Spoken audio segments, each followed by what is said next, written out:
Hello दोस्तों, राधे राधे। कैसे हैं आप सब। आज की मेरी कहानी है मतभेद। बहुत दिनों बाद अच्छी गहरी नींद आई। सोकर उठ जाने पर हॉस्पिटल में हूँ, यह ध्यान में आने के लिए कुछ क्षण लगे। बेल बजने पर रूम में नर्स आई और बोली, गुड इवनिंग सर। कोई मिलने आया था क्या? नहीं, नर्स ने कहा। बड़ी देर सोया था इसलिए पूछा। मोबाइल पर एक भी मिस कॉल या मैसेज नहीं आया था। अभी कैसा लग रहा है? नर्स बोली, प्रचंड बोर हो गया हूँ। 3 दिन में वह पियून अंकल को छोड़कर दूसरा कोई भी मिलने नहीं आया। सब के सब इतना भी क्या बिजी होंगे। अपना कोई हॉस्पिटल में है, इसकी कोई चिंता है कि नहीं? नर्स बोली। पर मैंने कुछ जवाब नहीं दिया उसे। सॉरी, मैं जरा ज्यादा ही बोल गई। नर्स बोली, जो सच है वही तो बोल रही हो आप। मैंने कहा। ब्लड प्रेशर चेक करते समय तो 2-3 टाइम सॉरी बोलकर नर्स चली गई। वैसे नर्स का बोलना मन को लगा। 2 शब्द बोलने के लिए नज़दीकी कोई नहीं था, प्यार से बोलने वाला कोई नहीं था। बहुत बुरा लगता था, एकदम से रोना आ गया। मन भर आने के बाद शर्ट की स्लीव से आंखें पोंछी। सर में विचारों का पंखा जोरों से घूमने लगा। अस्तव्यस्तता बढ़ी। आज मुझे किसी चीज की कमी नहीं थी। बड़ा बंगला, फार्म हाउस, 3 गाड़ियाँ, बहुत सारा बैंक बैलेंस, सोशल स्टेटस सब है। तब भी मन शांत नहीं। किसी की तो कमी हो रही थी। हर कोई स्वार्थी होता है। मैं काफी होशियार, चालाक बुद्धि, लेकिन दुराग्रही स्वभाव की वजह से कभी भी पसंद नहीं आता था किसी को। मुंहफट था, इस वजह से ज्यादा दोस्त नहीं थे, और जो थे वो भी दूर चले गए। पत्नी को भी दोस्त नहीं बनने दिया, उससे हमेशा अंतर पर रखा। संसारिक और शिशु का गृहस्थी होते हुए भी हमारे में दूरियां हमेशा थी। पैसों की वजह से बुढ़ापे में माँ बापा के मन को भी दुखाया। बड़े भाई को फंसाकर सारी संपत्ति खुद के नाम कर ली। इतना सब करने के बाद क्या मिला? ज्यादा पैसों के साथ विकृत समाधान और कांटे जैसा चुभने वाला अकेलापन। यह सब विचार से सिर घूम रहे थे। खुद पर बहुत गुस्सा आ रहा था। मन हल्का करने की इच्छा हो रही थी। पत्नी को फोन किया, पर डिस्टर्ब मत करो और कुछ चाहिए होगा तो मैसेज कर देना, ऐसा बोलकर उसने फोन काट दिया। जवानी के दिनों में भी साथ नहीं रहने वाले बेटे से बोलने का तो सवाल ही उठता नहीं। फोन नंबर देखते समय भैया के फोन नंबर पर नजर रुकी। वापस यादों की भीड़। भैया का नंबर डायल किया, पर तुरंत कट कर दिया। वजह हमारे बीच का ना बोलना। 3 साल पहले हमारा बहुत बड़ा झगड़ा हो गया था। उसके बाद बड़प्पन दिखाकर भैया ने सब कुछ भूलना चाहा, पर मेरा ईगो बीच में आ गया, इसलिए अब मुंह खोलने की हिम्मत नहीं हो रही थी।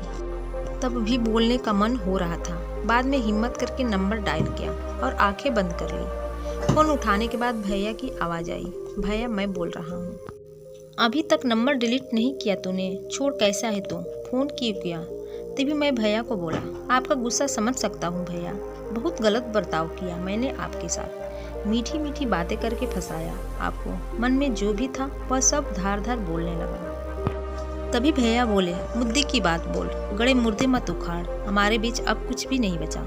भैया ऐसा मत बोलो, मैं तो सिर्फ बोल रहा हूँ। आप तो पैसों के कारण भटक गया था मैं भैया, भूल हो गई मुझसे, बंटवारा हो गया, अब कुछ भी नहीं बचा। नहीं, मुझे माफ़ कर दो, मैंने बोला, पर भैया की तरफ से कुछ भी जवाब नहीं आया। मैं सुन रहा हूँ, बोल क्या काम था? मुझसे तो पहाड़ इतनी भूल हो गई है भैया, तुझे कहा ना मुद्दे का बोल, जो हुआ वह सब भूल जाओ भैया। ठीक है, भैया बेमन से बोले, पर मैं बहुत ज़्यादा भावुक हो गया। तभी भैया बोले, तुम्हारा हो गया होगा तो फोन रखता हूँ, आज तो स्पष्ट रूप से बोल क्या हुआ। तभी मैं बोला, हॉस्पिटल में अकेला पड़ा हूँ भैया। क्यों, क्या हुआ? भैया का आवाज़ एकदम से आया। बीपी बढ़ गई है, चक्कर आ रहे थे, इसलिए भर्ती हुआ हूँ। डॉक्टर ने आराम करने के लिए कहा है। तभी भैया ने पूछा, साथ में कोई है क्या तुम्हारे? कोई भी नहीं है। दिन में 2-3 बार पत्नी और बच्चे वीडियो कॉल करके अपना कर्तव्य निभा रहे हैं। जो बोया वही पा रहा हूँ। मैंने उनके साथ भी ऐसा ही किया था। कभी भी प्यार से 2 शब्द बोले नहीं, सिर्फ व्यवहार देखा। स्वार्थ के लिए रिश्तों को इस्तेमाल किया और तोड़े भी। अकेलेपन से आंखें खुल गई। मन भर आने से फोन कट कर दिया और अंधेरा करके बिस्तर पर पड़ा रहा। कुछ देर बाद नर्स आई, लाइट लगाकर। हाथ में कागज में कुछ रखा था, वह नर्स ने मुझे दिया। उसमें से मस्त खुशबू आ रही थी। जल्दी जल्दी उसे खोला तो उसमें भुनी हुई मूंगफली थी। वह देखकर बहुत खुशी हुई। जरूर भैया आए होंगे, कहाँ है भैया? मैं यही हूँ, कहकर भैया सामने आए। हम सगे भाई 3 साल बाद एक दूसरे से मिल रहे थे। दोनों के ही मन की विचित्र अवस्था हो गई थी। दोनों एक दूसरे की ओर एकटक देखे जा रहे थे। अपने आप मेरे हाथ उनके सामने जुड़ने लगे। गुस्सा साइड रखकर तुरंत मिलने के लिए आए भैया। क्या करूं, तुम्हारा फोन आने के बाद रहा नहीं गया मुझसे।